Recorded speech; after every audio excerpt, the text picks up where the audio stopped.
Lolo, bakit po ba palagi po tayong pumupunta sa gitna ng kagubatan? Bakit mo naman naitanong yan, Apo? Kahit naman sabihin ko sa'yo dahilan, hindi mo rin naman ako maiintindihan. Paano ko naman po kayo maiintindihan, Lolo? Hindi naman niyo po pinapaliwanag sa akin eh. Saka, bakit po ako palagi ninyong isinasama rito? Bakit hindi po si tatay? Nang hindi naman po tayo nahihirapan sa pagdudukal ng lupa. Sus, alam mo naman na galit sa akin ang tatay mo, hindi ba? Isa pa, hindi niya ako kinakausap. Saka, ikaw lamang ang pinagkakatiwalaan ko sa bagay nito. Pagdating ng araw mapapakinabangan mo rin ito, Apo. Galit pa rin po ba sa inyo si tatay? Kayo po ba ang sinisisi niya sa pagkamatay ni nanay? Tama ka, Apo. At wala naman akong magagawa tungkol sa bagay na yon. Mukhang kasalanan ko talaga kung mas pinili kitang iligtas at hinayaan kong mamatay ang nanay mo. Kaya po ba pakiramdam ko malayo ang loob sa akin ni tatay? Kasi lolo, sinisisi rin po ba niya ako dahil po sa pagkamatay ni nanay? Ay nako, Apo. Bakit naman napunta dyan ang usapan natin? Kahit na kailan hindi ka sinisi ng iyong ama. Mahal na mahal ka niya, Apo. Wala ka namang kasalanan Kaya bakit mo naiisip yan? Ewan ko po, lolo. Pero pakiramdam ko po hindi na ako mahalaga sa kanya. Palagi po siyang galit sa akin At kapag kinakausap ko po siya, hindi rin po siya tumitingin sa mukha ko. Kaya po pakiramdam ko po, talagang kasalanan ko ang lahat kasi nabuhay po ko. Ay sus Mariosep, huwag mong isipin yan na po. Ikaw ang pinakamagandang nangyari sa buhay namin ng tatay mo. Kaya huwag kang mag-iisip ng ganyan. Pagod lang ang tatay mo sa pag-uuling ng mga kahoy. Kaya madalas kanyang nasisigawan.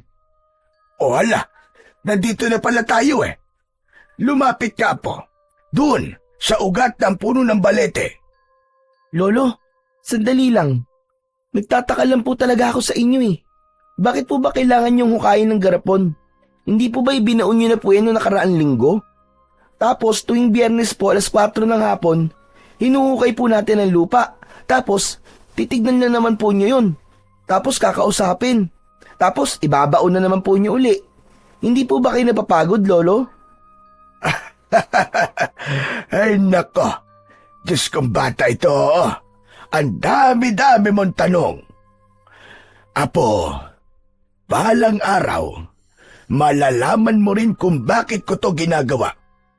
At kaya naman kita isinasama rito para kahit hindi na ako bumalik dito, ay alam mo na ang mga dapat gawin. Saka, Apo, hindi pakikipag-usap ang ginagawa ko, kundi utob o pagbibigay bisa sa bagay na nasa loob ng garapon. Binubulungan ko ito ng mga orasyon na hindi dapat marinig ng sinuman. Kaya hindi ako dapat na mapagod, Apo. Dahil mababaliwala lamang ang paghihirap ko sa loob ng 10 taon. Utob? Ano po yun, Lolo? Basta malalaman mo rin, Apo. Kaya sige na, tulungan mo na ako rito, madali ka. Lolo, pampaswerte po ba yan? Kaya hindi niyo po sinasabi sa akin kung ano po ang laman yan? O baka isang ginto para magkapera po tayo? Pagkatapos bibili po tayo ng maraming pagkain. Bahay po at saka maraming candy. Saka po maraming magagandang laruan. Nako, hindi, Apo. Para ito sa pagliligtas sa mga tao. Kapag dumating na ang oras ng paniningil ng masasamang elementong nagtatago sa dilim. Alam mo, Apo, meron akong nagawang pagkakamali noon. Dahil kailangan kong magdesisyon kung sino ang pipiliin ko. Kaya't hindi maiiwasang magiganti ang taong nagawan ko ng kasalanan. Pero kahit kailan, ay hindi ko pinagsisisihan ang mga nagawa ko. Pero Lo, di ba masama pong gumanti sa mga taong nagkakasala? Oo, Apo. Kaya lang iba ito. At ang garapon na hukay natin ay naglalaman ng isang makapangyarihang bato. Hala, para po palang mga superhero, Lolo. Yung napapanood ko po sa TV. Ang galing. Sige na po, gusto ko na po makita ang laman ng garapon, Lolo. Kulit mo talaga, bata ka. Sinabi nang hindi pa nga ito ang tamang oras para makita mo, Apo. Ay, saka na lang natin pag-usapan ito. Halika, tulungan mo ulit akong magdukal ng lupa. Kanina pa tayo nagkikwentuhan eh. Baka hanapin ka na ng tatay mo. Nako, imposible po yun, Lolo. Nahanapin po ako ni tatay. Tumayo at lumapit ang may 10 taong gulang na si Bibo sa kanyang Lolo Efren.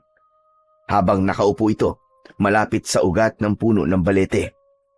Halos 2 buwan na nila itong ginagawa at hindi magtatagal ay malapit na niyang malaman kung para saan ba ang garapon na madalas ay ibinabaon ng matanda sa lupa. Ilang minuto lang nilang hinuhukay ang lupa gamit ang pala na bitbit ni Lolo Efren.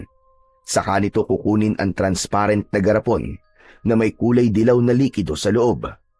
Halatang malapot yon na may nakababad na patay na alakdan. Inilapag ni Lolo Efren ang garapon sa lupa. Pagkatapos ay ipinikit nito ang kanyang mga mata. Habang ang kanang kamay nito ay nakapatong sa makalawang na takip ng garapon bago nito muling ibabalik sa hukay. Tatabunan ng lupa at pagkatapos ay maglalakad na sila pauwi. Paulit-ulit na ganun ang kanilang ginagawa.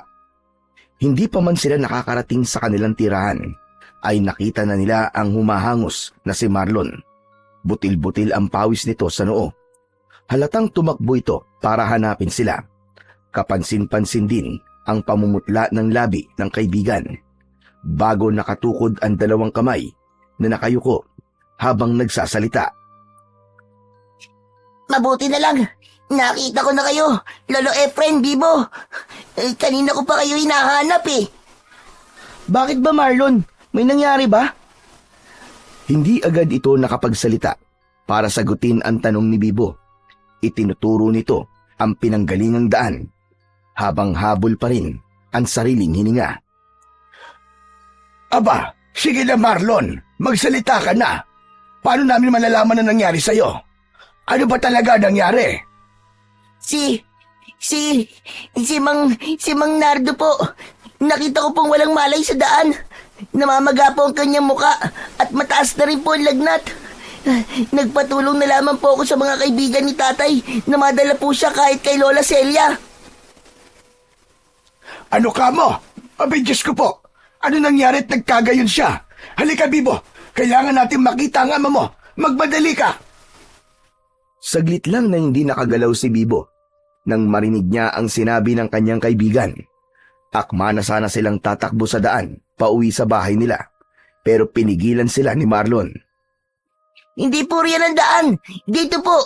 Dito po tayo sa kabilang daan. Tara na po. Bilisan niyo po. Sige, tara. Teka lang. Ano napansin mo sa kanya, Marlon? Maliban sa pamumula ng kanyang muka. May nakita rin po akong 5 butas sa kanyang hita. Sa palagay po namin mayroong kumagat sa kanya na makamandag na hayop sa gubat.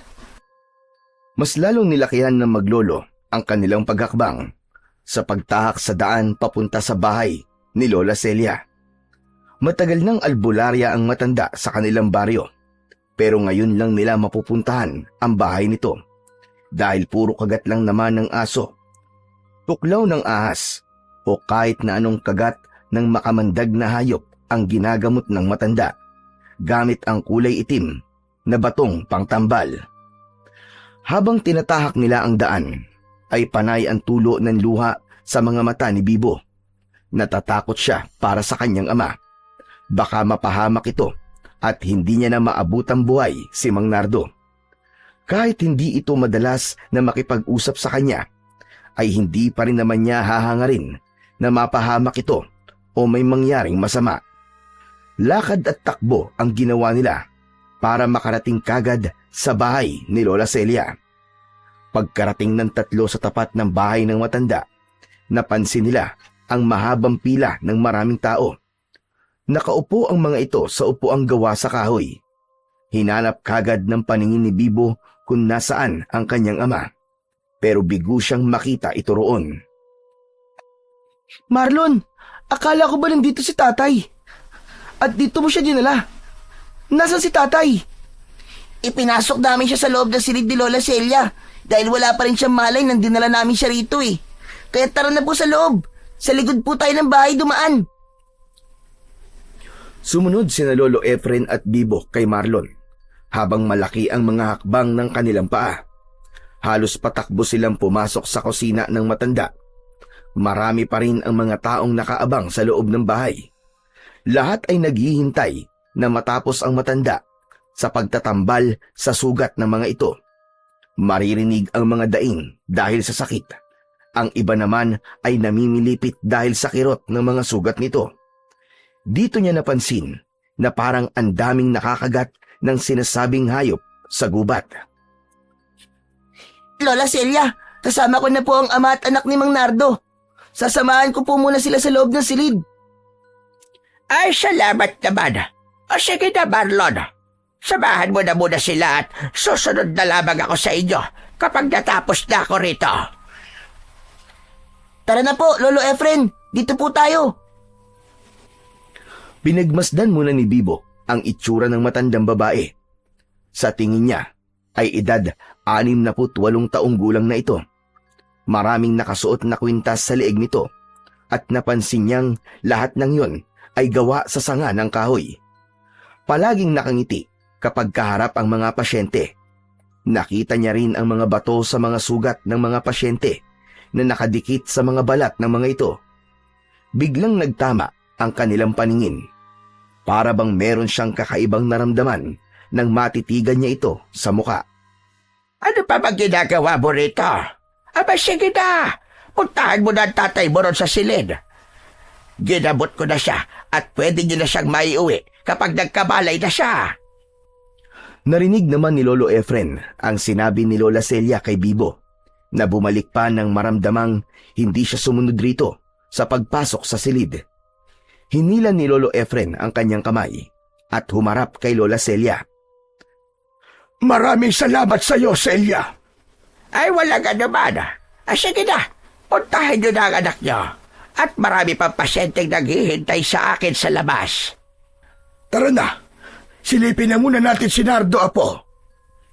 Susunod na lang po ako. Dito po muna ako, Lo.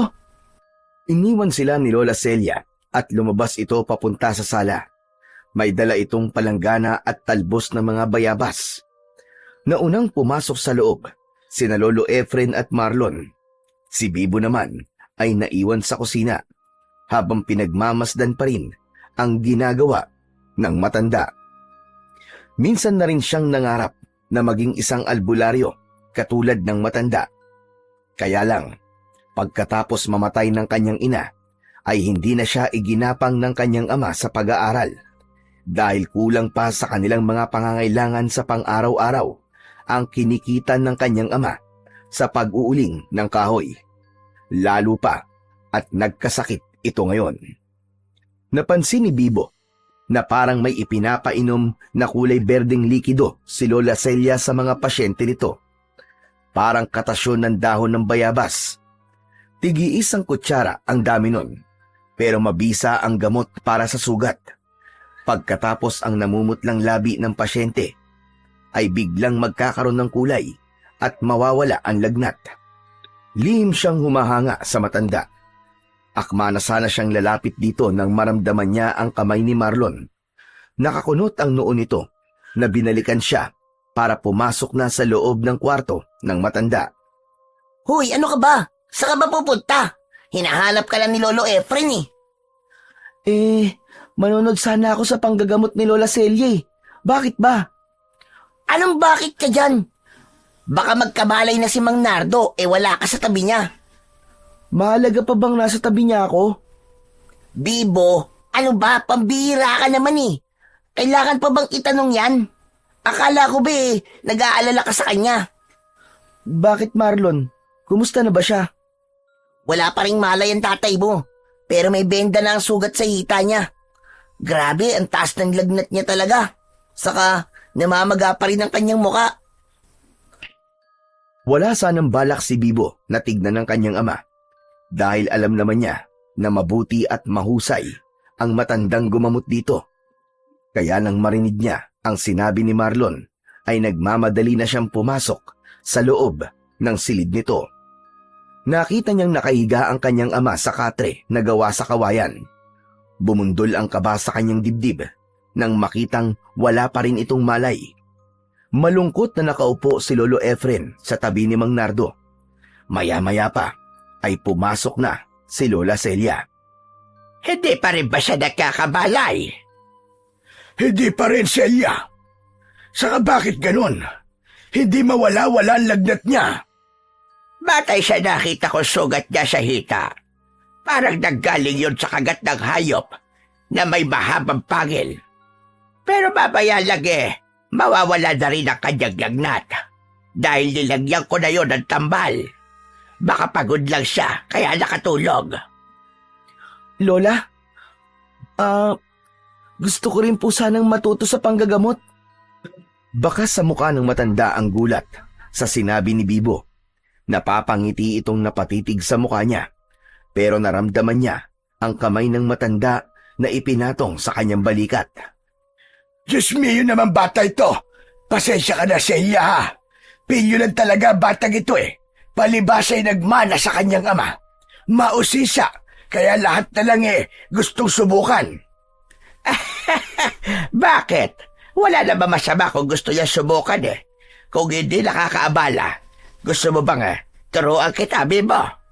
Opo, Lola. Gusto ko po. Tamang-tama. Si Marlon din ay nagsabi sa akin kahapon na gusto rin daw niyang matuto sa panggagamot. Talaga po ba? Totoo po ang sinasabi niyo, Lola? Napatingin si Bibo sa kinaroroonan ni Marlon. Hindi siya makapaniwalang gusto rin ng kanyang kaibigan ang maging isang albularyo. Gusto mo ba talaga matuto sa panggagamot kay Celia, ha, Apo?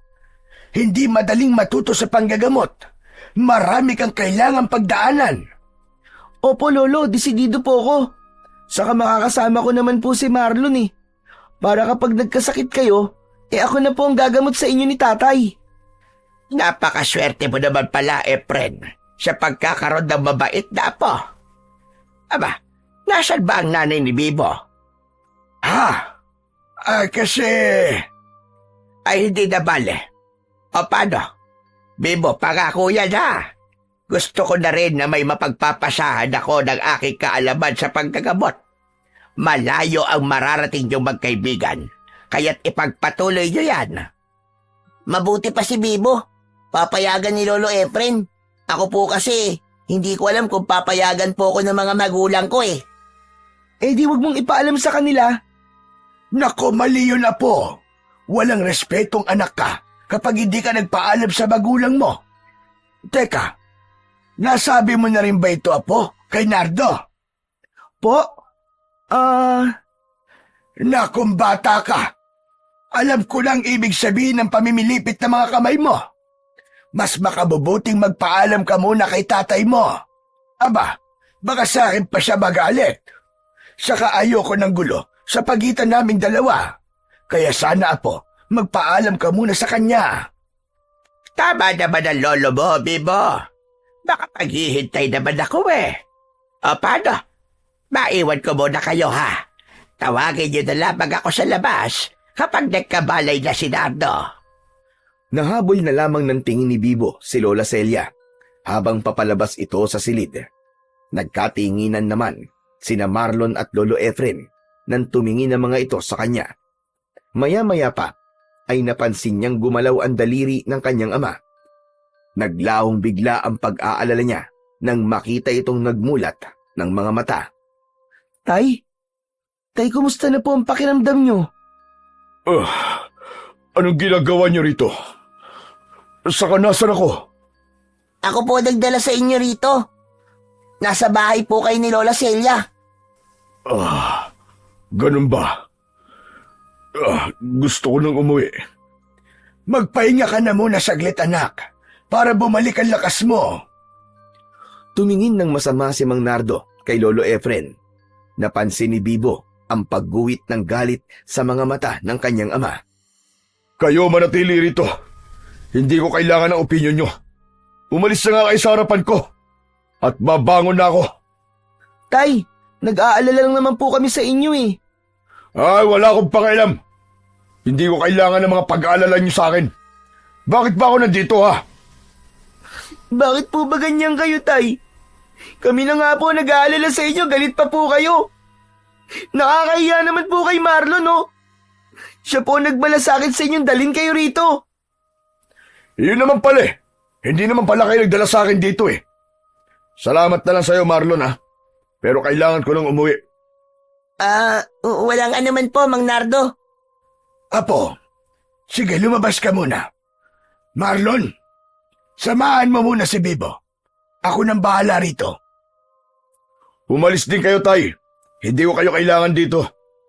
Iniwan ni Bibo sina Mang Nardo at Lolo Efren na nag-uusap. Tila naglagay na talaga ng pader na harang ang kanyang ama para kay Lolo Efren. Malungkot siyang lumabas ng silid ni Lola Celia. Naramdaman niya ang palad ni Marlon sa balikat niya. Isipin mo na lang, Tol, na wala kang narinig. Ganun lang kasimple yun. Ipaubaya na lang natin sa Diyos ang pagbabati nilang mag-ama. Sana nga. Pero Marlon, hindi ko pa rin maiwasan ang hindi malungkot para kay Lolo eh. Di ba matanda na siya? Ang dapat sa kanya hindi nalulungkot ng ganun. Lalo pat nasa ibang bahay sila. Nakakahiya sa mga makakarinig. Bakit ba lumalim ng ganun ang hidwaan nilang mag-ama? Hindi ko nga rin alam eh. Si Lolo lang naman ang madalas na nagkikwento sa akin tungkol kay nanay eh. Magmula na magkaisip ako, kahit kailan, hindi pa ako kinausap ng maayos si tatay. Tol, alam mo ba na minsan ko nang narinig sa mga magulang ko tungkol sa nanay mo? Kaya lang, wala ako sa katayuan para magsabi sa iyo eh. Mabuti lang sa kanila mo marinig. Mahalagang malaman mo kung ano ang punot dulo ng galit nila sa isa't isa. Mahirap yan. Baka pagsisihan nila sa bandang huli. Nako, bahala sila. Matatanda na sila. Alam na nilang tama't mali. Kung ayaw sa akin ni tatay, hindi ko naman ipipilit ang sarili ko sa kanya eh. Saka mahalaga, nagkakausap kami ni Lolo. Si tatay, bahala siya kung ano ikinakagalit niya kay Lolo. Teka, maiba nga pala tayo ng usapan. Ikaw ba seryoso na sa pagpapaturo mo ng panggagamot kay Lola? Aba, syempre naman. Gusto ko talaga maging katulad niya.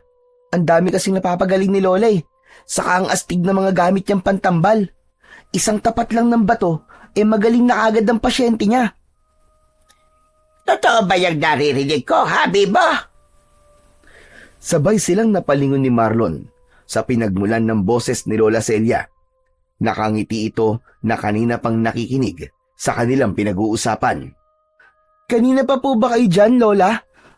Naku, pasensya na po. Bakit ka naman hihingi ng pasensya? Masaya pa nga ako dahil naiintindihan mo ang ginagawa kong panggagamot sa mga pasyente ko. Siya nga pala, nagkabalay na pala si Nardo. Hindi ba kayo papasok? Pinalabas pa nga po kami ni Lolo Efren eh. Mukhang nagtatalo na naman po sila. Ay, ganun ba? Kaya pala nandito kayo. O heto nga pala, para sa inyong dalawa. Kunin nyo, isuot nyo sa leeg nyo. Kwintas po, Lola Celia. Bakit po? Para saan po ba ito? Proteksyon yan laban sa pag-atake ng masasamang elemento na nagkukuble sa ating paligid. Masamang elemento? Ano po ba yun, Lola?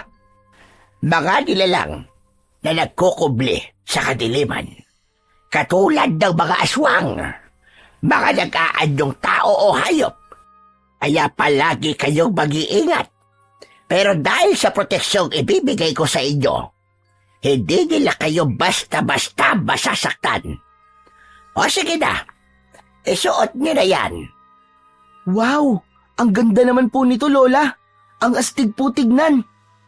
Teka, ano po bang tawag sa kwintas na ito?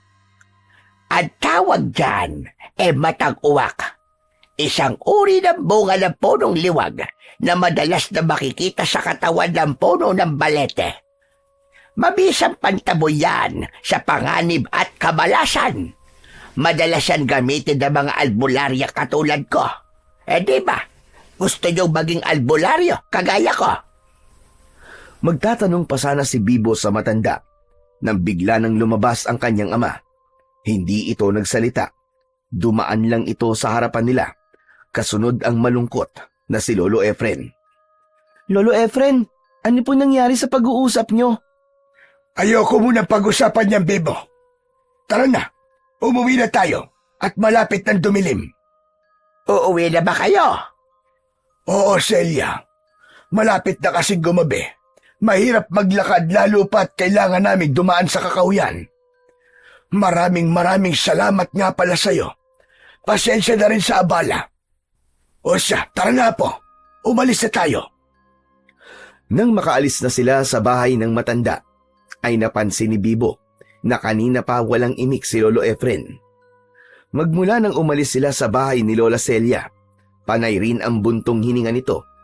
Hindi niya alam kung ano ang pinag-usapan ng kanyang ama at ng kanyang lolo. Tila nawala ang saya sa mukha ni Lolo Efren. Binasag lang ni Marlon ang katahimikan sa pagitan nila nang makarating sila sa gitnang kakauyan. Bibo, wala ka bang naririnig? Ha? Bakit?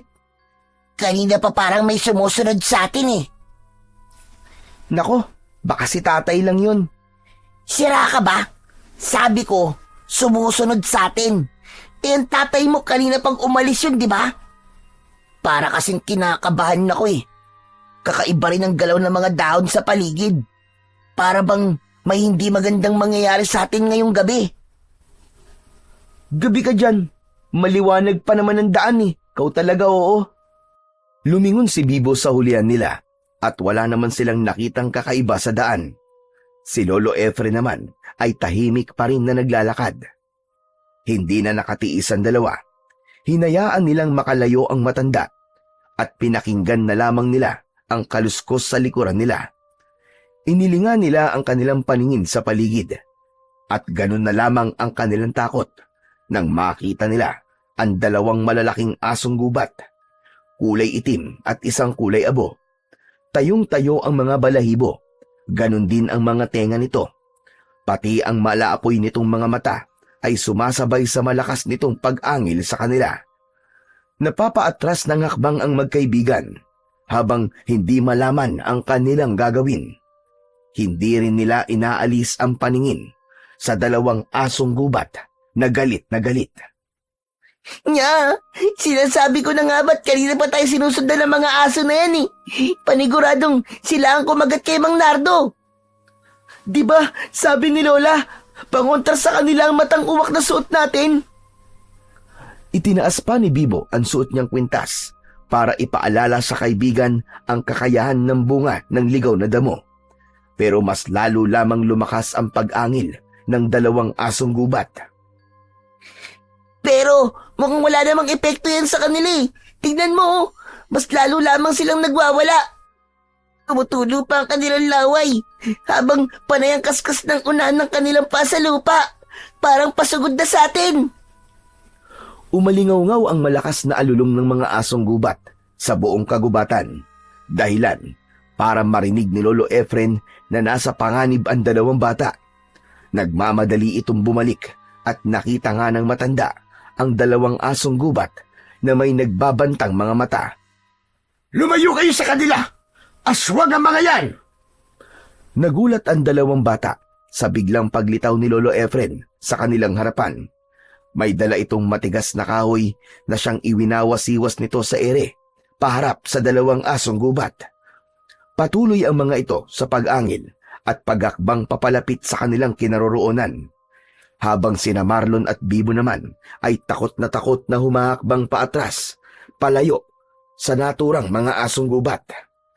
At nang wala na silang mahakbangang lupa, dahil sa nakaharang na kahoy sa likod nila, lumukso ang kulay itim na aso para atakihin ng kagat si Lolo Efren. Pero sinalubong ito ng hawak na kahoy ng matanda.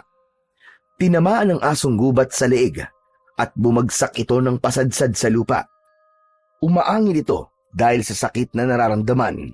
Hindi nagtagal, ang isang kulay abong asong ligaw naman ang umatake sa kanila, habang silang dalawang magkaibigan ay hindi makagalaw at pinapanood ang matanda kung paano itong makipaglaban sa mga asong gubat na aswang.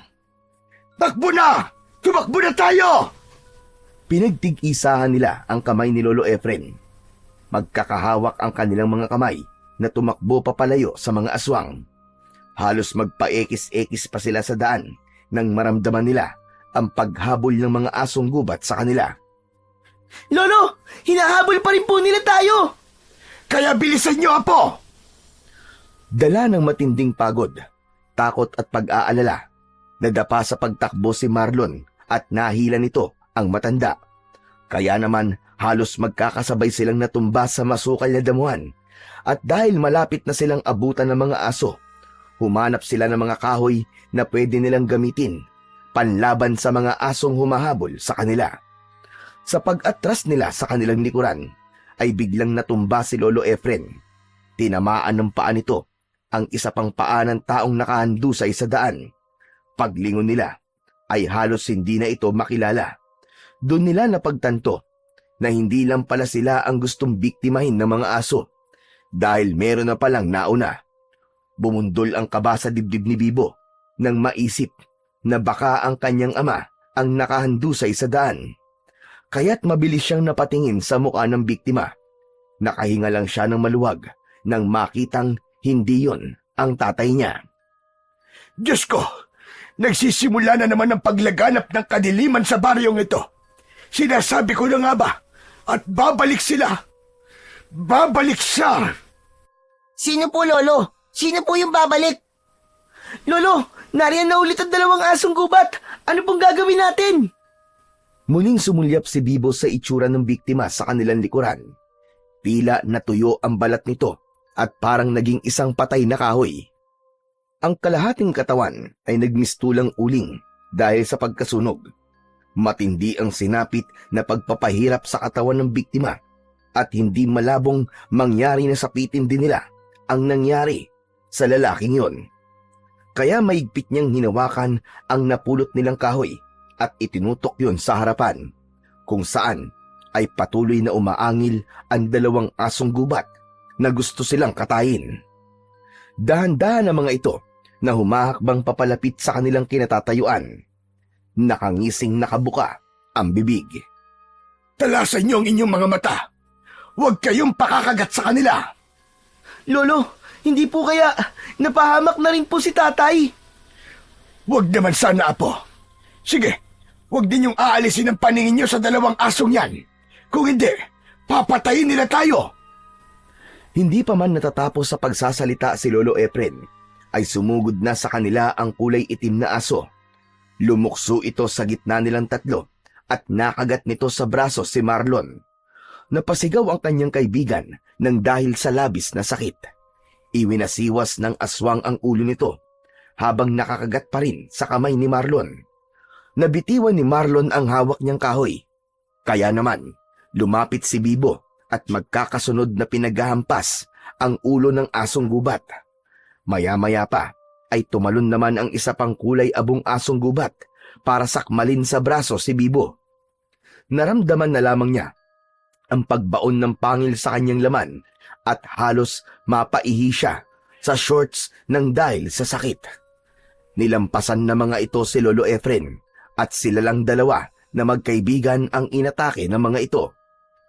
Lolo, tulungan niyo po kami! Aray! Ang sakit! Lolo! Tulong! Kahit anong gawin nilang pagpupumiglas laban sa kagat ng mga asong gubat na aswang, ay hindi sila makaalis. Para silang mga nakagapos sa pangil ng mga aswang. Lumapit si Lolo Efren at isa-isang pinagsususuntok ang mga ulo ng mga asong gubat. Saka lang binitiwan ng mga ito ang kanilang braso.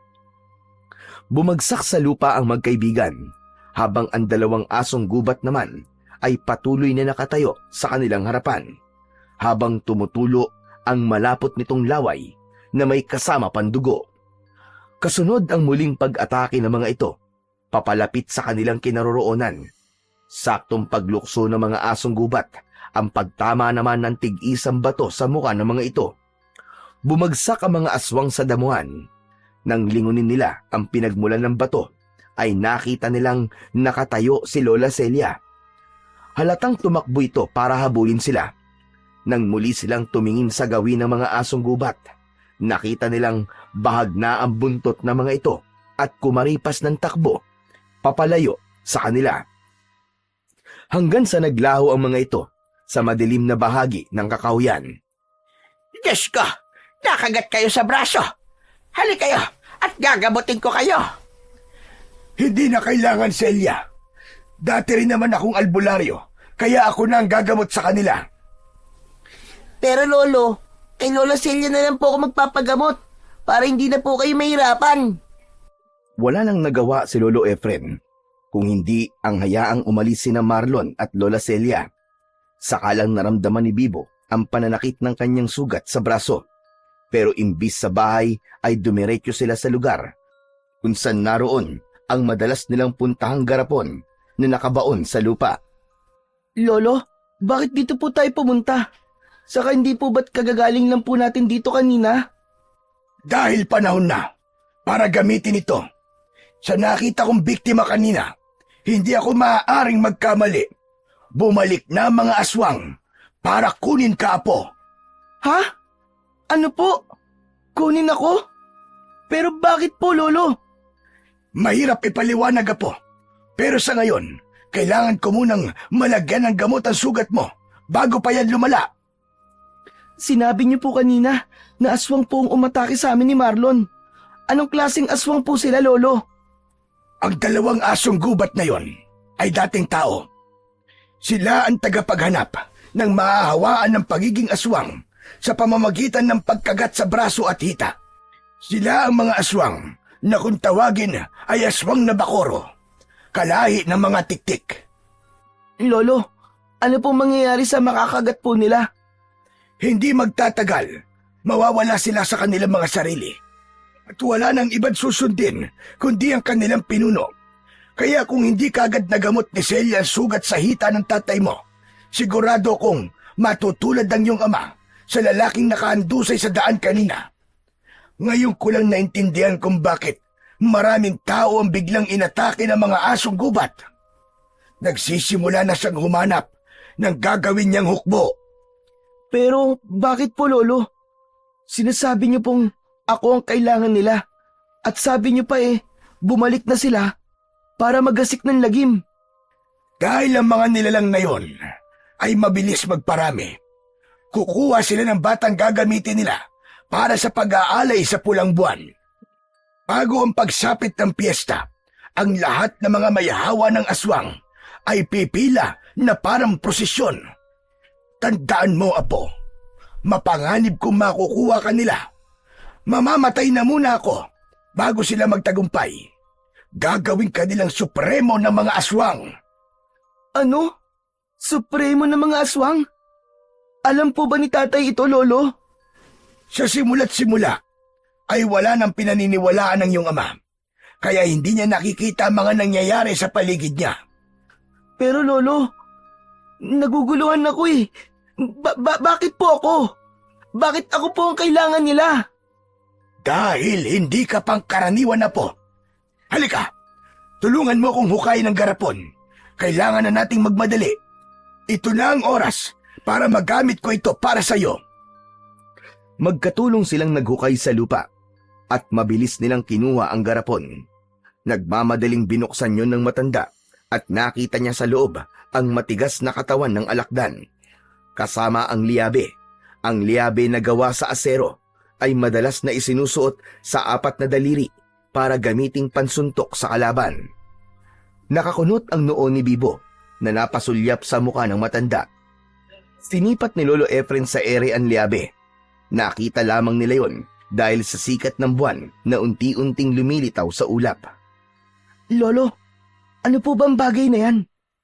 Ito ang pinakamalakas na mutya, Apo. Ang mutya ng kamandag ng alakdan.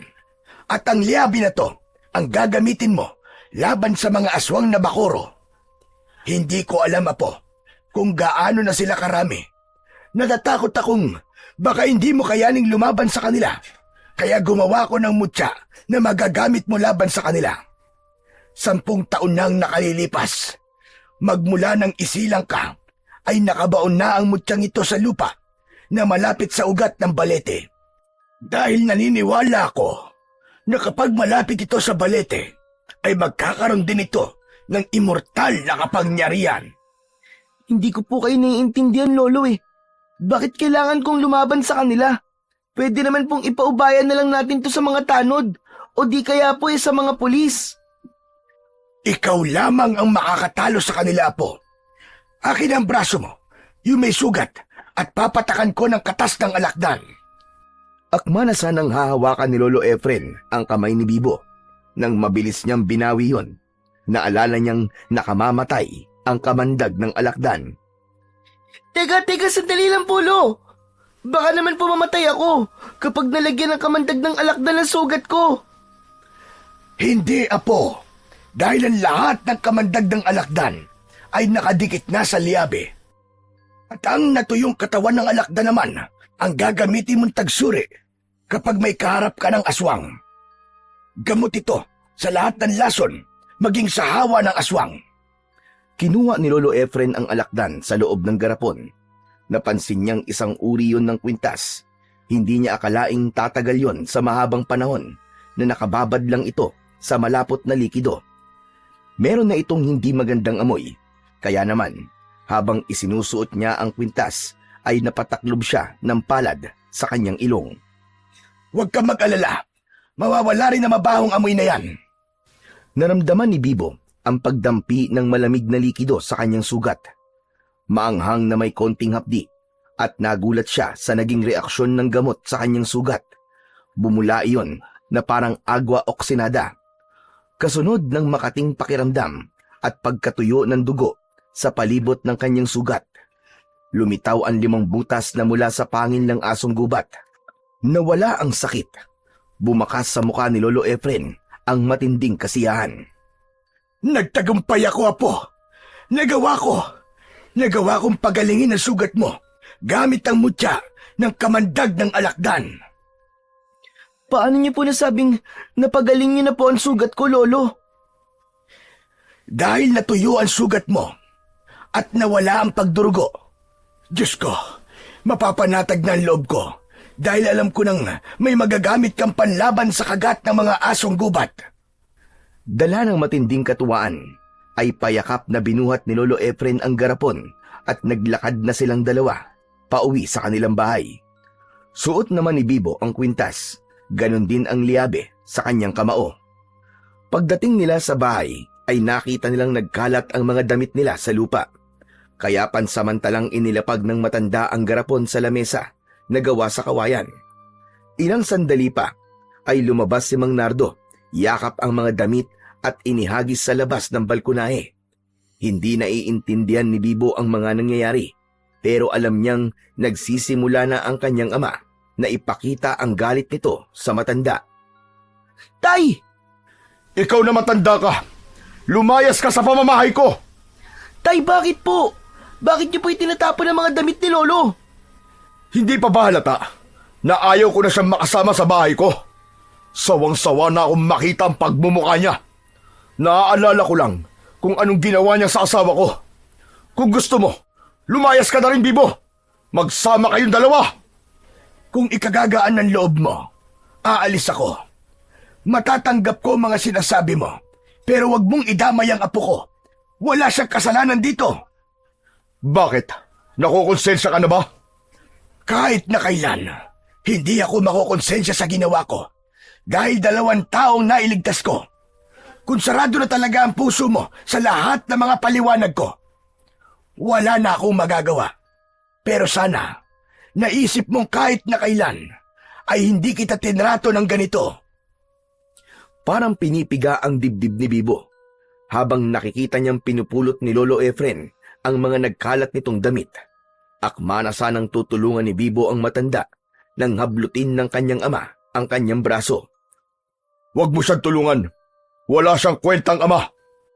Pero may kwenta po siyang lolo para sa akin. Hindi ko po naiintindihan kung bakit ganyan po ang pagtrato niyo kay lolo eh. Kahit na ano pa nagawa niyang kasalanan, ama niyo pa rin po siya at lolo ko siya. Sumasagot-sagot ka na sa akin, ha? At kinakampiyan mo walang yan. Walang iya po ba siya? Eh kayo tay, ano pong tawag sa inyo? Pinalalayas niyo po ang taong nagbigay sa inyo ng buhay. Wala po kayong iniwan sa mga walang kwentang anak na tulad ng iba.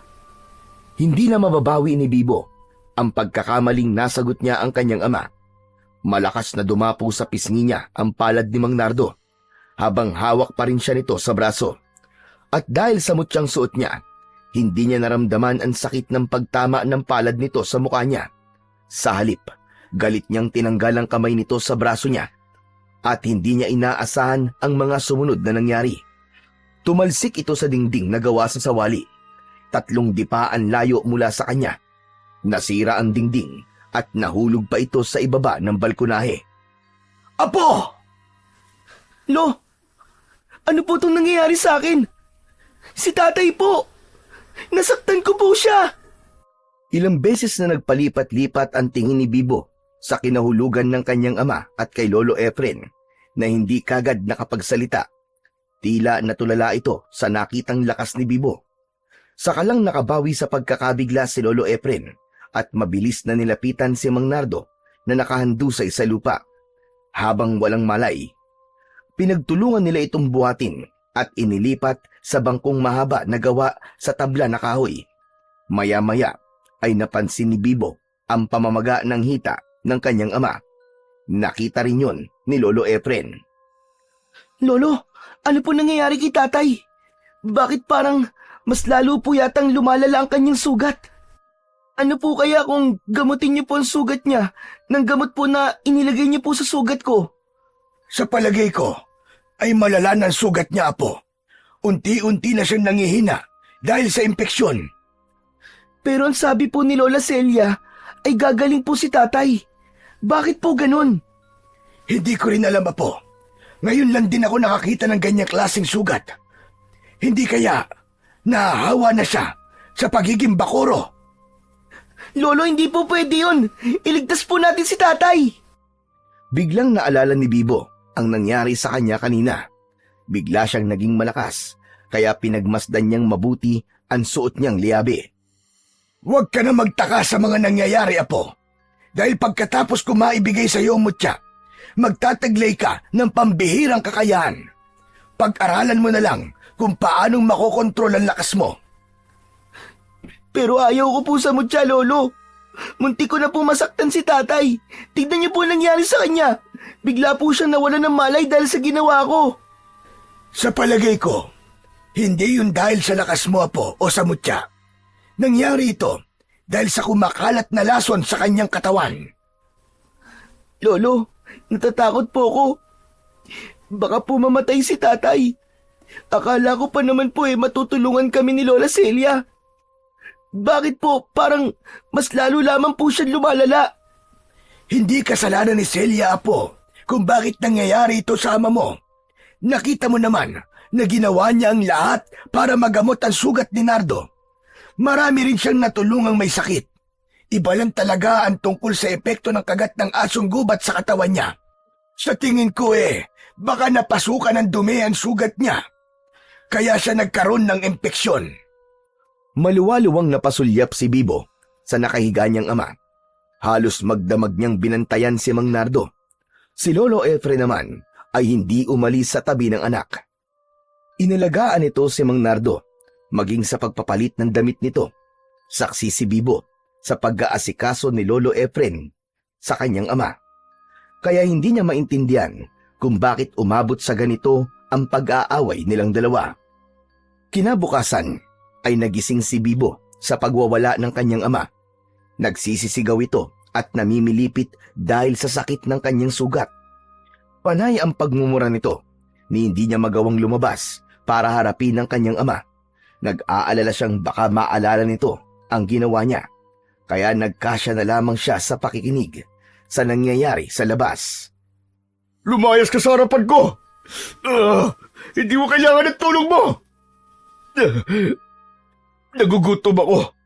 Ang sakit ng sugat ko. Kailangan ko ng pagkain. Bigyan mo ako ng pagkain. Pero ibinigay ko na ang lahat sa'yo. Marami ka ring itinapong pagkain dahil sabi mo hindi mo gusto ang lasa. Ano ba nangyayari sa'yo, Nardo? Hindi sapat ang pagkain na yan. Ang gusto ko atay. Sariwang atay. Ihanap mo ako ng atay! Hindi na nakatiis si Bibo nang marinig niya ang sinabi ni Mang Nardo. Lumabas siya ng kanyang kwarto. Nang makita siya ng kanyang ama na nakatayo sa harapan nito, bigla itong sumiksik sa ilalim ng upuan. Halata ang takot sa mga mata nito. Ilayo niyo siya! Ilayo niyo siya! Ilayo niyo ang batang yan sa akin! Diyos ko, anak! Ano ba nangyayari sa'yo? Hindi ko na alam ang gagawin sa'yo, anak! Lolo, bakit nagkakaganyan po si tatay?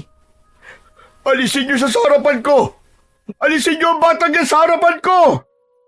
Apo, sige na. Lumabas ka na muna. Tawagin mo si Celia. Papuntahin mo siya rito, magmadali ka. Kasabay ng pagsasalita ni Lolo Efren, ang muling pagbagsak sa sahig ni Mang Nardo. Nawalan ulit ito ng malay.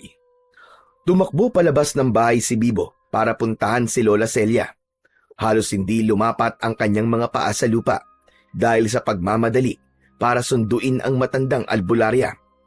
Pagdating niya roon, ay nakita niyang papalabas pa lang ng bahay ang kaibigan niyang si Marlon. Nagtataka ito sa biglang pagsulpot niya sa bakuran ng matanda. Itinago na muna niya ang liyabe sa kanyang bulsa. Sakto naman ang paglabas ni Lola Celia sa pintuan. Nakita siya nito at kaagad na lumapit sa kanya. Bibo, anong ginagawa mo rito? Kumusta na ang ama mo? Lola Celia, tulungan niyo po si tatay. Nakikiusap po ako. Ang taas po kasi ng lagnat niya eh. Saka naghahanap na po siya sa amin ng hilaw na atay. Yun daw po ang gusto niyang kainin. Natatakot na po kami ni Lolo. Tulungan niyo po kami. Talagang gano'n na mangyayari sa kanya. Ngunit mamayang gabi, gaganda na ulit ang pakiramdam niya. Epekto kasi yun ng gamot na ipinainom ko sa kanya. Si Marlon nga nilalagnat na rin.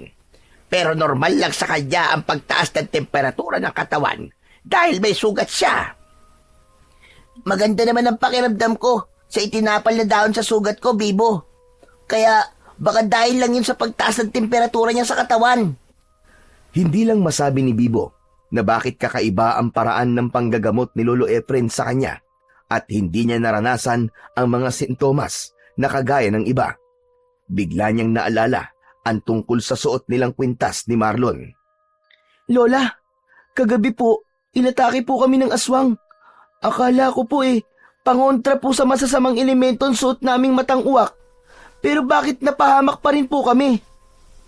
Sino bang may sabi sa inyong mga aswang sila? Isa lang silang ordinaryong mga aso.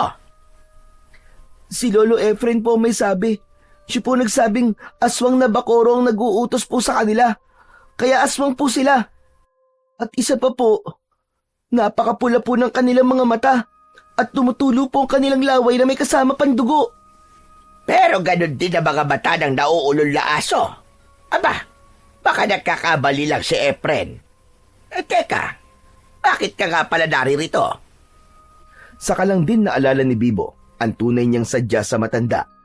Halos maglubid-lubid ang dila niya sa pagsasabi sa matanda. Oo nga po, tara na po Lola. Ipinapatawag po kayo ni Lolo. Kailangan niya po ang tulong niyo. Si tatay po kasi. Basta po, tara na po Lola. Ay Diyos ko, dapat kanina mo pa sinabi. Tara na, samahan mo na rin ako, Marlon.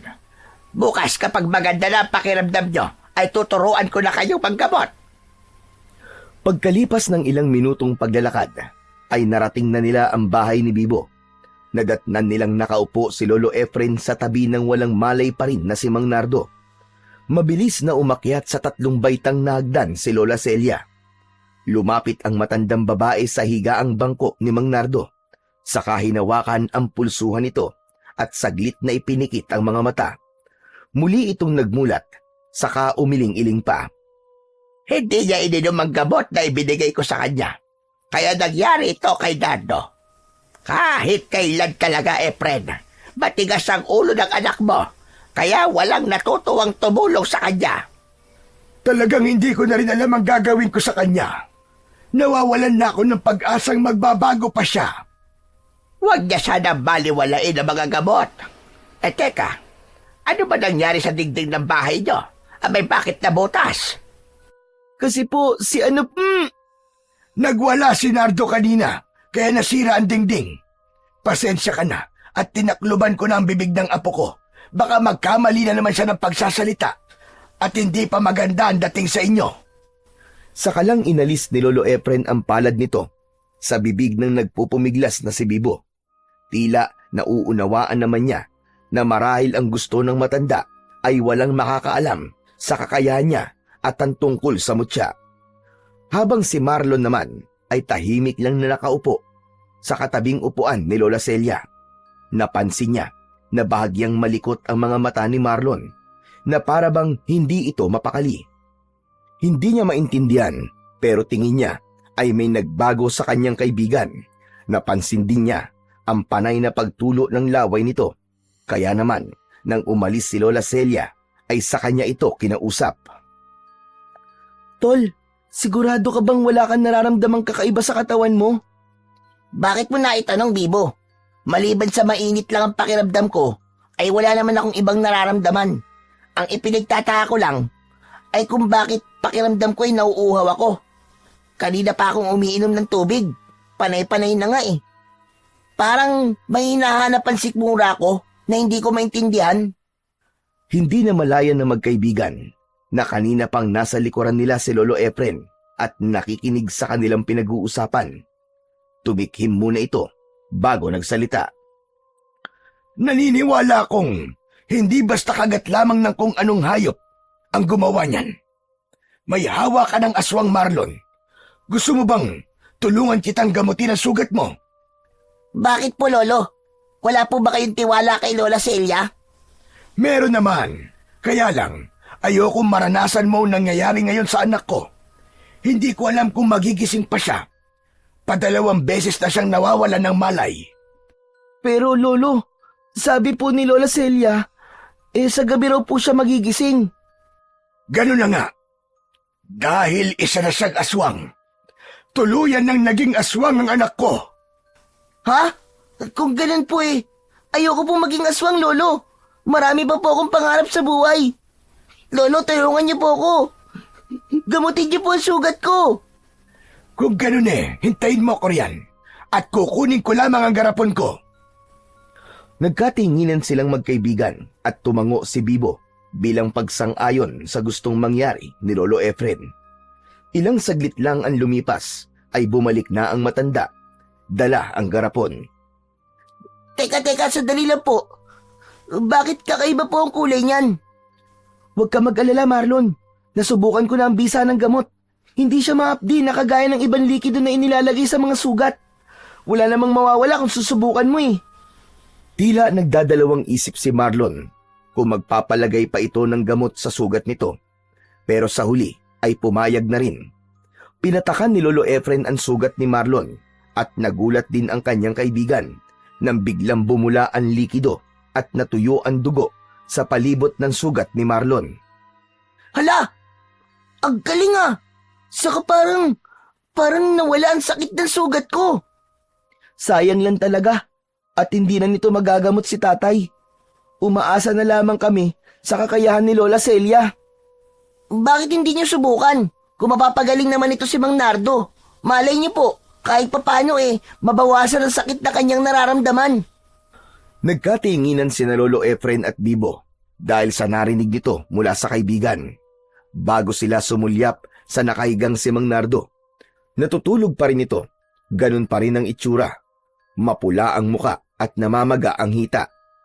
Nakita ni Bibo na tumayo si Lolo Efren at lumapit ito sa kanyang ama bago susulyap-sulyap sa dalang garapon. Tumabi ito ng upo sa lalaki, saka pinatakan ng likido ang sugat ni Mang Nardo. Lahat sila ay nagulat sa biglang pagbangon ng kanyang ama habang sumisigaw. Tila napapaso ito sa likidong ipinatak ni Lolo Efren. Hinahanap nito kung sino ang naglagay sa sugat nito. At gulat na gulat ang matanda nang bigla itong sinakal ni Mang Nardo. Napansin din nila ang pangingitim ng palibot ng mga mata ng kanyang ama. Anong ginawa mo sa akin? Papatayin mo ba ako? Tay, tama na po! Bitiwan niyo po ang leg ni Lolo! Papatayin ko siya! Papatayin ko matandang ito! Gigil na masinigpitan pa nito ang pagkakasakal sa leeg ng matanda. Kaya wala nang nagawa si Bibo, kundi ang tulungan si Lolo Efren. Nilapitan niya ang mga ito at ubod lakas niyang tinanggal ang kamay ng kanyang ama sa leeg ng kanyang lolo. Nagulat din si Marlon nang makita nito ang lakas ni Bibo. Bumagsak si Mang Nardo sa sahig at mabilis na bumangon. Dala ng matinding takot ay tumakbo ito sa labas ng kanilang bahay, papunta sa masukal na kagubatan, hanggang sa tuluyang naglaho ito sa kakawyan. Lolo, sundan po natin si tatay! Baka kumapano po siya! Parang hindi niya na ako nakikilala, Apo. Anong gagawin natin? Diyos ko, bakit nangyayari ito sa anak ko? Lolo, mangyayari din po ba sa akin na nangyari kay Mang Nardo? Hindi, Marlon. Dahil kahit paano nawala na ang hawa ng aswang sa katawan mo. Ang ipinagtataka ko lang, bakit hindi sila nagagamot ng herbal ni Celia? Maging ng kanyang tambal. Imposible. Kasi nakikita ko naman na napapagaling niya ang mga taong nagpapagamot sa kanya. Baka hindi po talaga niya alam na may aswang po sa lugar natin, Lolo. Kasi sabi po niya kanina, ang 2 aso raw po na umatake sa atin kagabi ay mga nauulol na aso lamang po at hindi isang nilalang na nagtatago sa dilim. Wala pong alam si Lola Celia. Iba po ang pagkakakilala niya sa aswang. Kaya siguro, kampante lang siya ng gagamot sa kanyang mga pasyente. Kasi habang ginagamot niya po ako, ay napagaling naman po niya ang ibang mga nakagat ng asong gubat eh. Kailangan humingi na talaga tayo ng tulong sa kanya. Teka, si Mang Nardo po ba? Hindi natin siya susundan? Hahanapin ko siya. Ibabalik ko siya rito. Sasamahan ko po kayo, Lolo. Hindi na, Apo. Dahil may ipapagawa ko sa inyong 2 ni Marlon. Pumunta kayo sa bahay ni Celia. Bantayan niyo siya. Matyagan niyo ang kilos niya. Bibo, kailangan ko ang tulong mo, Apo. Pakiramdaman mo ang suot mong mutya. Kapag uminit ang suot mong kwintas, ibig sabihin nun, may aswang sa paligid mo. Ibig sabihin, Lo, hindi pa po aswang si tatay. Kasi wala pa po akong nararamdamang pag-iinit ng mutya. Aswang na ang ama mo, kaya imposibleng hindi mag-init ang suot mong mutya. Patingin nga ako. Inilabas ni Bibo ang kanyang suot na mutya at nakita rin yun ni Marlon, kaya nagtaka ito. Pero mas nagtaka si Lolo Efren dahil ang naipakita ni Bibo ay ang matang uwak na ibinigay sa kanila ni Lola Celia. Saan mo nakuha ito, Bibo? Ibinigay po sa amin ito ni Lola Celia. Si Marlon po, binigyan din po siya nito. Bakit po, Lolo? Isa itong matang uwak na kaya magkontrol sa kapangyarihang taglay ng ibang mutya na may mabuting epekto sa katawan ng tao. Pero bakit kayo binigyan ito?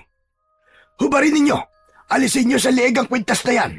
Ginagamit yan ng mga aswang na bakoro para malaman ng kanyang alagad kung sino ang sunod na bibiktimahin. Hanggat hindi tayo nakakasigurado, kailangan nyong bantayan ang kilos ni Celia. Ano po nangyayari, Lolo? Hindi ko na po maintindihan. Saka ko na lamang ipapaliwanag. Sige na, hahanapin ko pa ang iyong ama, Bibo. Tandaan mo ang mga ibiniling ko sa inyo. Mabilis na tumakbo si Lolo Efren papunta sa kakawyan sa direksyong pinasukan ni Mang Nardo. At dahil tanghaling tapat ay malinaw nilang nakikita ang daan at walang banta ng aswang kung sakaling pumunta sila sa bahay ni Lola Celia. Ano ba kasi nangyayari, Tol? Hindi ko masasagot ang tanong mo, Marlon eh. Kailangan na muna nating magpanggap. Anong gagawin natin sa kwintas na ibinigay ni Lola sa atin? Ako na muna magtatabi niyan, tara na.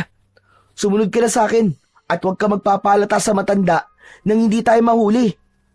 Pagkatapos maihanda ni Bibo ang kanilang mga kakailanganin, ay nilisan nila ang loob ng kanilang bahay at naglakad na papunta sa bahay ni Lola Celia. Pagdating nila sa tapat ng bakuran ng matanda, ay napansin nilang mas dumami ang nagpapagamot dito. Lahat ay sugat na nilikha ng 2 asong gubat at napag-alaman pa nila na buong gabi raw umatake ang 2 yon sa baryo. Kaya mahaba ang pila sa bahay ng matanda na halos umabot na sa labas ng bakuran nito. Sa kusina sila dumaan at marami ang nakita nilang nakahiga sa katre. Walang mga malay ang iba, habang ang ilang pasyente naman ay nagkikikisay ang katawan dahil sa sakit ng sugat ng mga ito. Pagtungtong ni Bibo sa pintuan ay nagsimula ng uminit ang kanyang suot na mutya. Makahulugan siyang napatingin kay Marlon.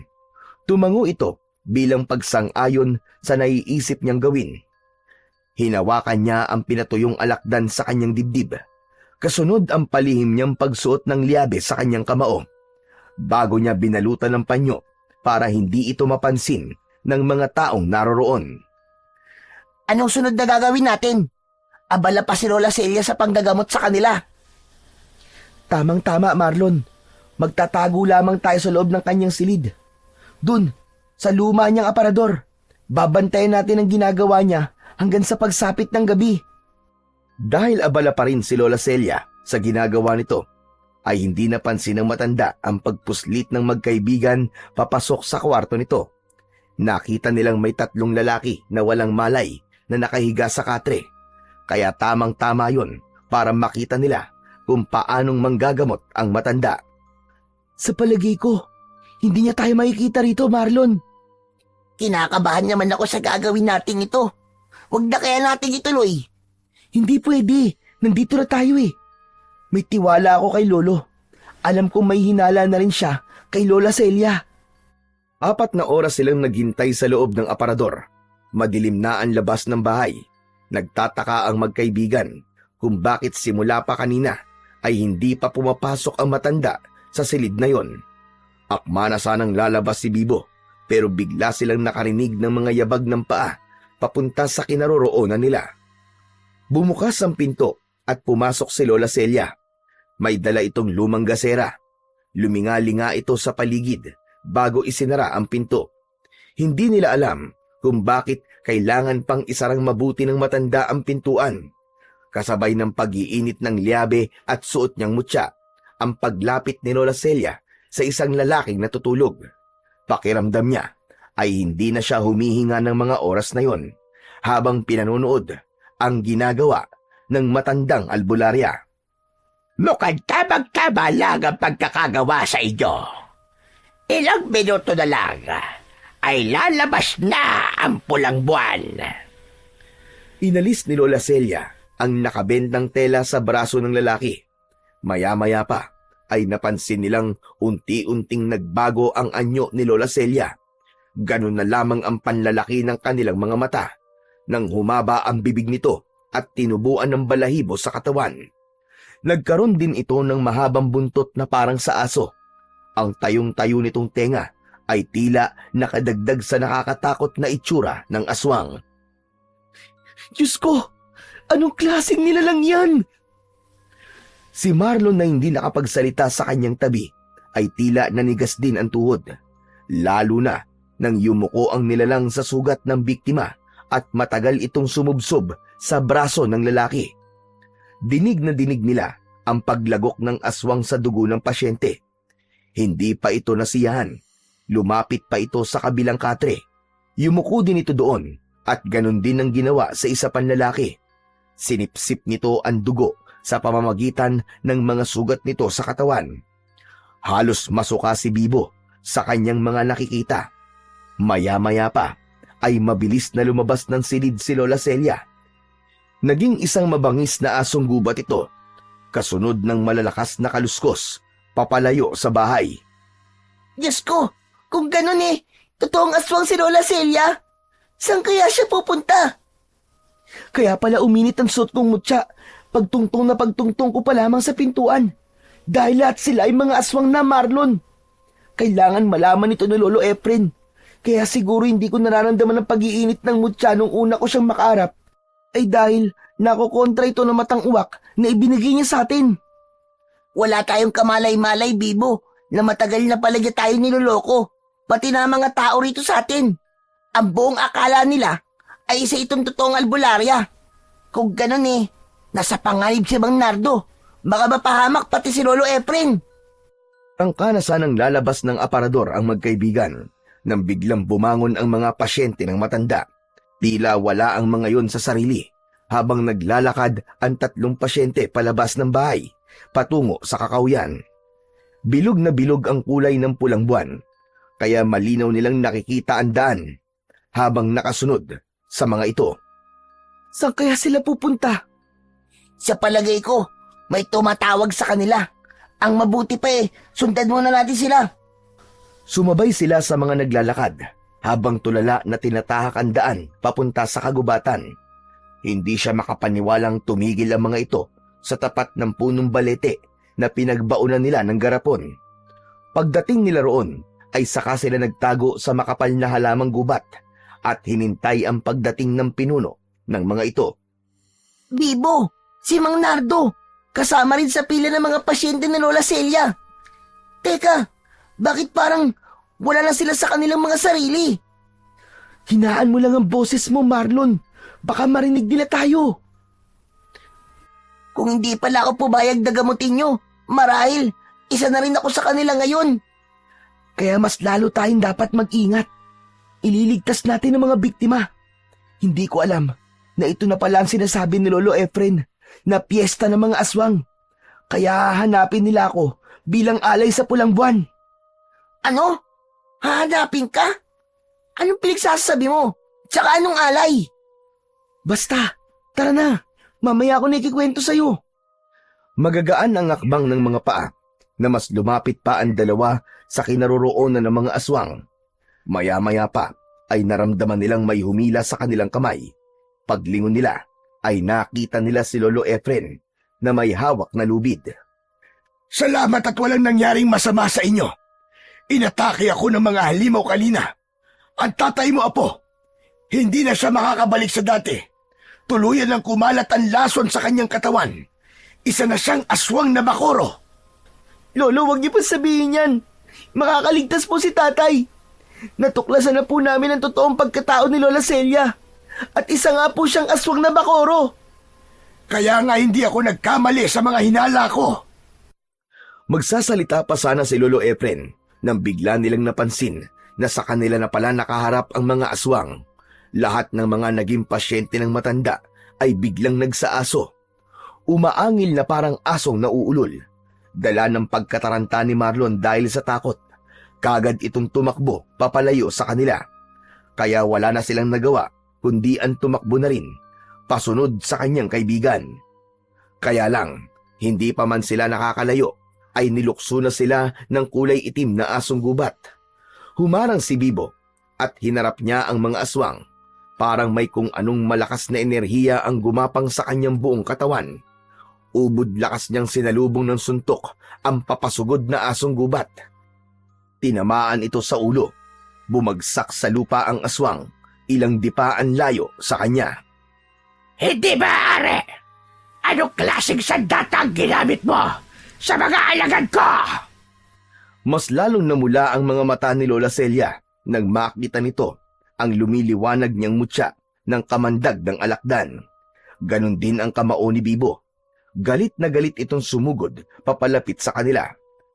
Kasama ang hindi nagpalit ng anyo na si Mang Nardo, pero nahawakan ito ni Lolo Efren. Iginapos ng matanda ang katawan ng anak. Si Bibo naman ang humarap sa pinuno ng aswang.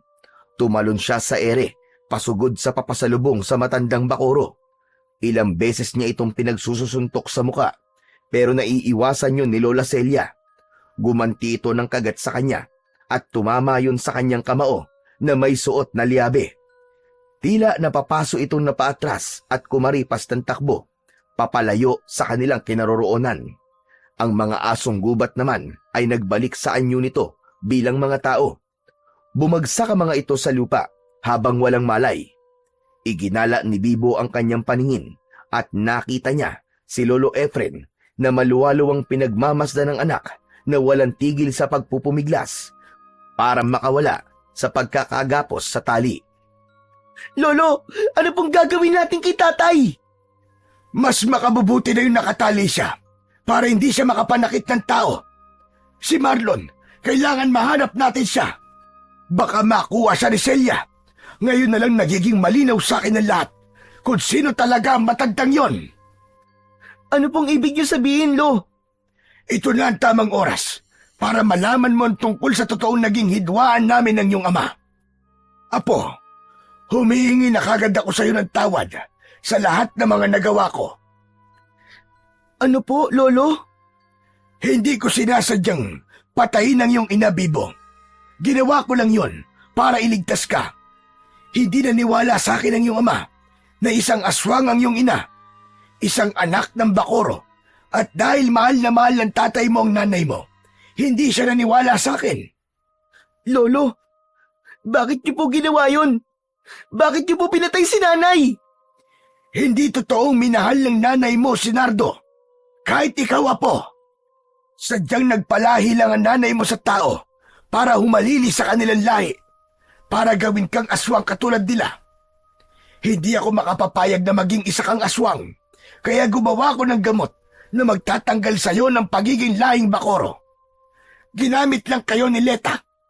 Binuhay ka niya para sa kanyang pansariling interes. Kahit na ano pa po sabihin niyo, Lo, nanay ko pa rin po ang pinatay niyo. Bakit tinilihin niyo po sa akin to, Lo? Dahil yan ang magiging reaksyon mo, Apo. Kaya nga sinasabi ko sa iyo kanina pa, bago ko sabihin ang lahat ng ito, napatawarin mo ko, Bibo. Kailangan kong gawin yon upang mabuhay ka. At ngayon gumaganti na siya. Hindi ko alam kung kailan siya nagsimula ng pagpaparami ng ukbo para patayin ako at bawiin ka. Sino po, Lolo? Si Celia. Si Celia po. Ang ina ng nanay mo, na lola mo.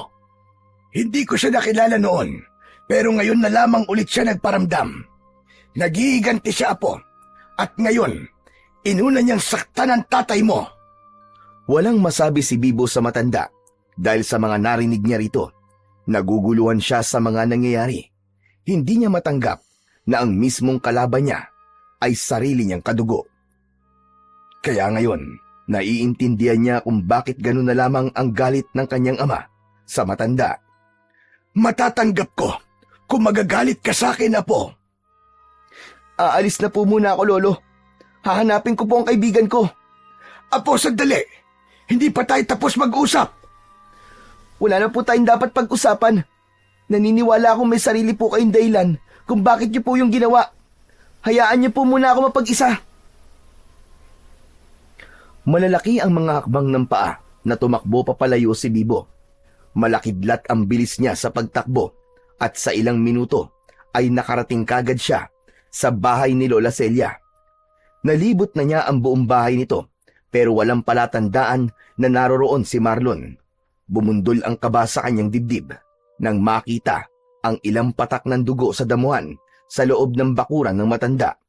Sinundan niya ang bakas ng dugo at halos matulala siya nang makita niya si Marlon, buhat ng taong asong gubat. Lola Celia! Ano ginagawa niyo? Tulong, Tol! Tulungan mo ako! Pakawalan niyo ang kaibigan ko! Bitiwan niyo siya! Kung ayaw niyo pong tayong dalawa maglaban! Niloko niyo kami, Lola Celia! Ang taas pa naman po ng respeto namin sa inyo! Tumayo ang aswang at inihagis si Marlon malapit sa kanyang paanan. Nakita niya ang malalim na sugat nito sa tiyan. Nanginginig ang buo niyang katawan dahil sa galit at kahit kadugo pa niya ito, kailangan niya ng wakasan ang pagiging halimaw nito. Alam ko darating ang araw na tuluyan mo kaming tatalikuran. Pinatay ng lolo mo ang anak ko at ilang taon ako nagtiis. Naghintay ako ng tamang pagkakataon para makaganti sa kanya. Sumama ka na sa akin, Apo! Hindi! Hindi kita, Lola!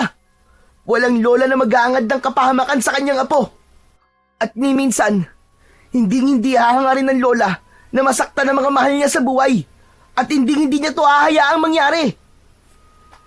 Hindi na napigilan ni Bibo ang mga luwang kanina pa niya pinipigilang pumatak. Lalo na nang makita niya kung paanong nagpakahalimaw ito sa harap niya. Mas lalo itong lumaki at tila naging dambuhalang aso.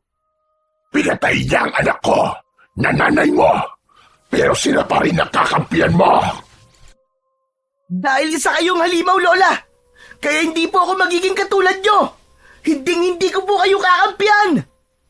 Ilang saglit pa ay dumating na rin ang mga alagad nitong asong gubat. Mga nakangising tumutulo ang malapot nitong laway. Ikinakaskas na mga ito ang unahang paa sa lupa. Hindi na nga napigilan ng matanda ang mga alagad nito na hindi umatake kay Bibo. Sabay-sabay na lumukso ang mga asong gubat para patayin ang bata. Sinalubong niya ang mga ito ng kanyang kamao. Bawat bigwas niya ng suntok sa mukha ng mga ito ay isa-isa ring bumabagsak pasadsad sa lupa. Umaangil na parang asong galit na galit habang unti-unting nasusunog. Itinaas ni Bibo sa ere ang kanyang kamao at lumikhayon ng malakas na liwanag na nagbigay dahilan sa mga asong gubat para yumuko at pilit na itinatago ang mga mata. Patakbong sinugod ni Bibo ang mga aswang. Bumagsak ang mga ito sa damuhan habang nasusunog ang kalahating katawan. Hindi ako makapapayag na mauuwi lang sa walaan lahat. Ang lahat ng mga pinaghirapan ko nang dahil lamang sa naging apo kita. Tama na ang satsat mo! Matandang hukluban! Unti-unting natanggap ni Bibo na hindi na sila maaaring magkalapit pa ng matanda dahil magkaiba sila ng mundong ginagalawan. Sumugod sa kanyang kinatatayuan ang matanda at dahil sa mabilis ang naging pagkilos ni Bibo, nagawa niyang patamaan ito ng kanyang suntok sa iba't ibang parte ng katawan. Pasadsad itong bumagsak sa lupa. Akma na sanang lalapitan niya ito nang biglang lumukso sa kanyang harapan si Mang Nardo. Nakawala ito sa pagkakatali. Kasunod nito si Lolo Efren na habol ang sariling hininga. Ay! Hindi kita anak! Huwag mo sasaktan na rin ako! Taya ko to si Bibo! Anak niya po ko! Namumula ang mga mata nito at tinubuan ng mga balahibo sa pisngi. Matutulis ang mga kuko nito sa daliri. Iba na ang kilos nito habang nakadipa ang mga kamay na tangkang papasugod sa kanya. Apo! Hindi niya na tayo nakikilala! Hindi na siya ang tatay mo! Narinig ni Bibo ang malakas na pagtawa ni Lola Celia sa likod ng kanyang ama. Dahan-dahan itong tumayo at bumagsik ang anyo nito habang nakatingin sa kanila. Heto na ang magiging katapusan mo, Efren. Sa lahat ng ginawa mo sa aking anak, hindi ka pala kontento. Pati ang apo ko ay inilayo mo rin sa akin. Lolo, umalis na po kayo rito. Tulungan niyo po si Marlon. Sugatan po siya, Lolo.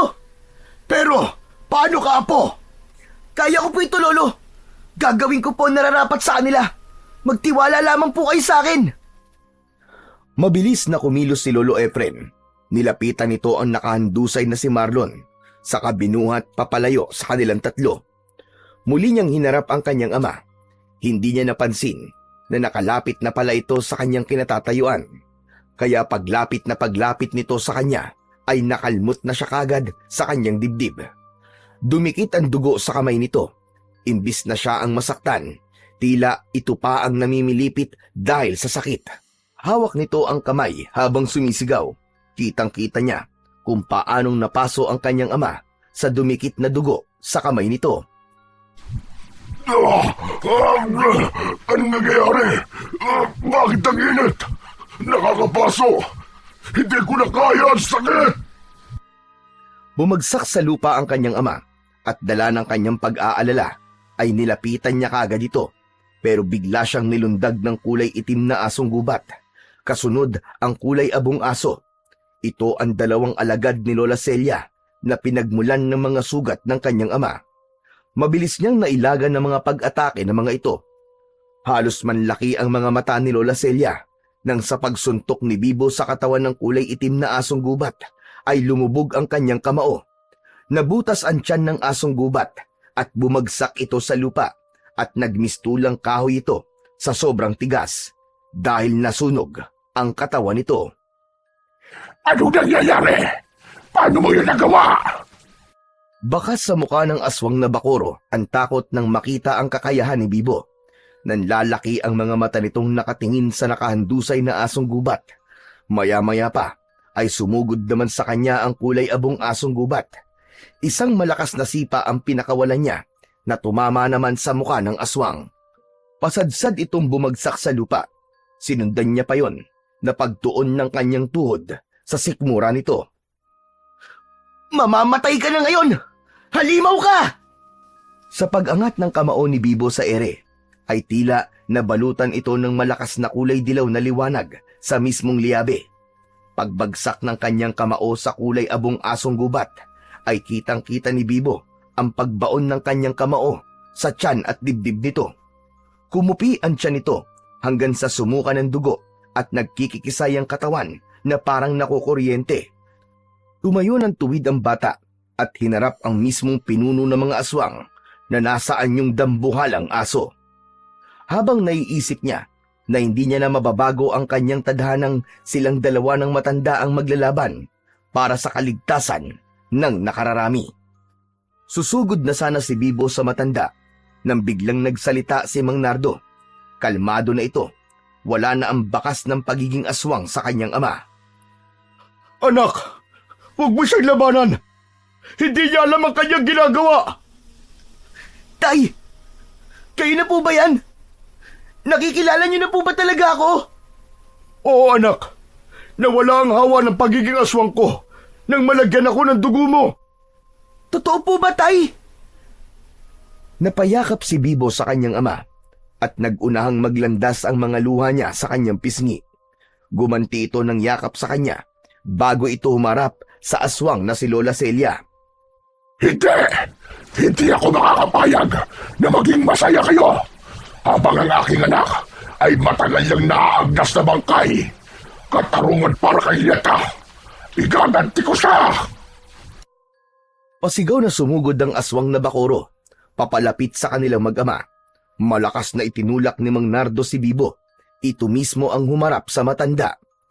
Tinamaan ng dambuhalang aso ng kalmot si Mang Nardo sa dibdib. Mabilis na tumayo si Bibo para tulungan ang kanyang ama. Saktong pagsugod ni Lola Celia ang pagsalubong ni Bibo sa matanda. Tinamaan ito ng kanyang suntok sa dalawa nitong binti, kaya't pasubsob itong bumagsak sa lupa. Mabilis na nilapitan ni Bibo ang nakahiga niyang ama at inalalayan niya itong tumayo. Binalot ng takot ang buong pagkatao ni Bibo nang makitang isa-isang lumilitaw sa kakawyan ang mga asong gubat, ang mga biktimang tuluyang nahawa sa pagiging aswang na Bakoro. Tay! Tumakas na po kayo! Kailangan niyong umalis dito! Anak, hindi kita iiwan. Hindi mo sila kakayanin. Ay, wag po kayo mag-alala. Tutulungan po ako ng mutya ng kamandagdang alakdan na ibinigay sa akin ni Lolo.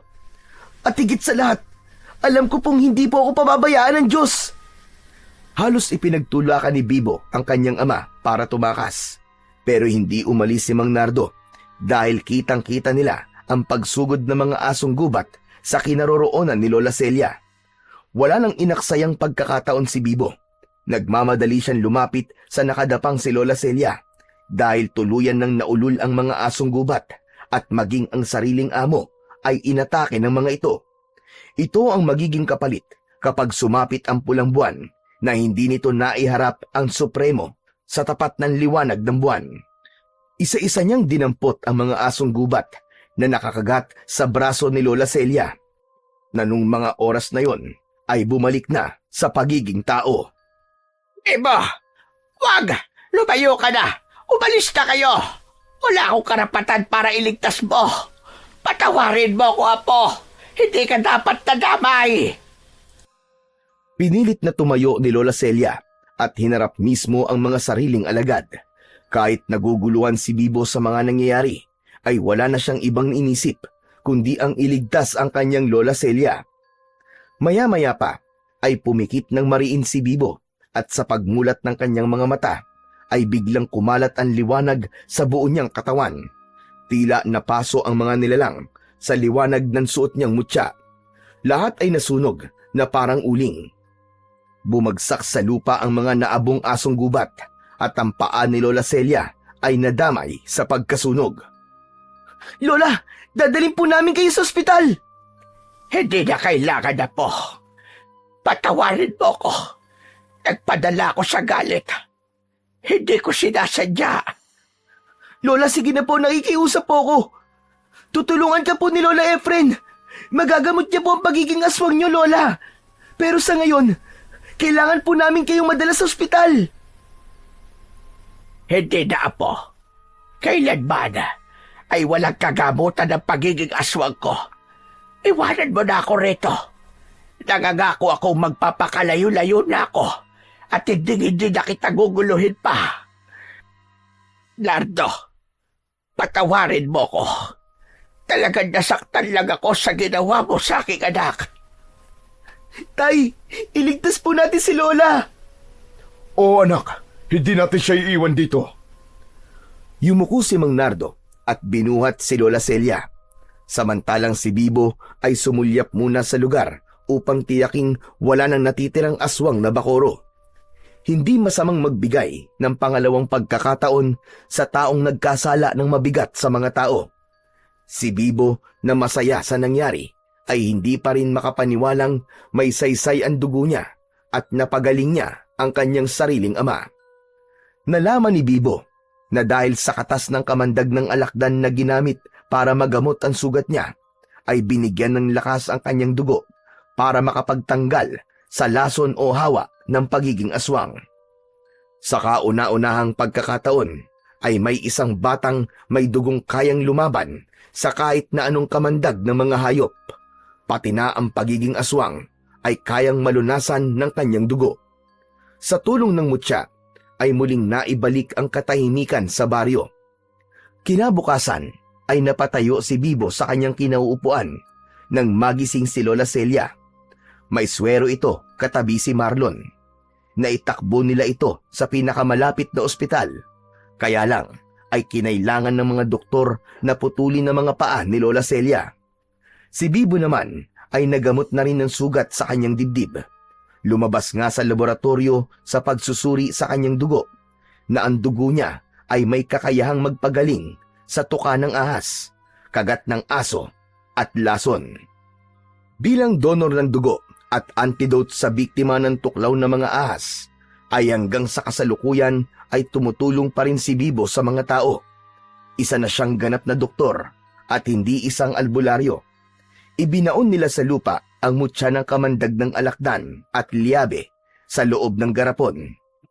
Si Marlon naman ay siyang pumalit na albularyo ng kanilang barangay sa tulong ni Lola Celia, habang si Mang Nardo naman ay bumalik na sa pagiging masayang ama para kay Bibo.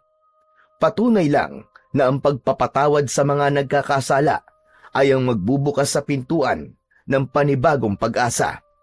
At ang lihim ng nakaraan ay magiging bahagi na lamang ng isang ala-alang kailanman ay hinding-hindi nila makakalimutan.